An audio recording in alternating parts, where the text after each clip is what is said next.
In a weird and entertaining game, the Bulls scored 60 in the first half and were the first to 100, but a fantastic fourth quarter by Kemba Walker and the Hornets netted them the win 125-118. Walker started the game misfiring but started working his way to the foul line, and then became unstoppable late.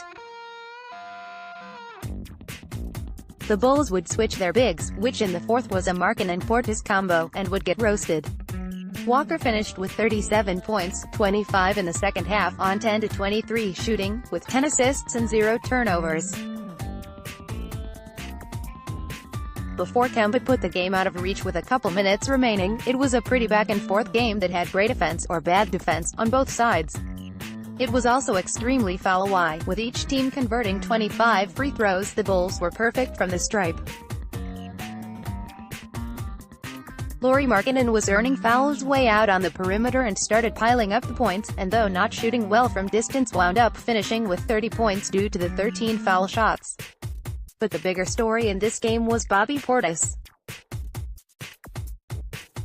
He had an insane first stint that lasted around 15 minutes straight, and he put up 16 shots in that time and scored 28 points. Due to foul trouble and the absence of Jabari Parker, Boylen went with a second-quarter lineup of Portis, Felicia Sampson, Harrison, Arrivederci. And it worked, because Portis was unstoppable in the mid-post, and then stretched out for 4 3-point makes in that first half. If Portis being all Portis annoys you, this was not a fun watch because it was the full Portis experience. But he was objectively great.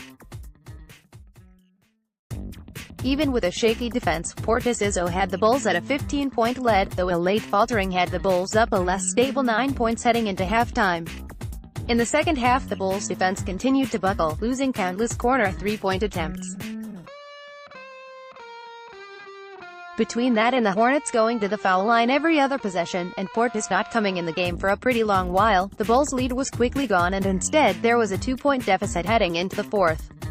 It was a bit odd that it took a fairly long time for Portis to enter the second half, but I actually credit Boylen for not fully buying in that he was going to get that kind of shooting again at the expense of what Portis was doing defensively.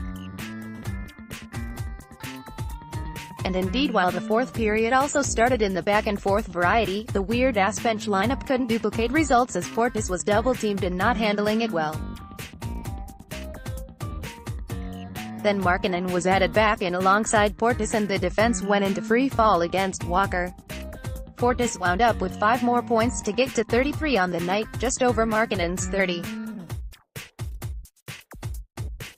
Zach LaVine was quietly pretty effective, though he would have only had 13 if not for some last-minute buckets when the game was already out of reach. To be fair, Markkanen had more than a few points earned in this time too. As for Chris Dunn, let's instead agree to only mention when he has a really good game. The bad ones are the norm and he's out of the core by decree.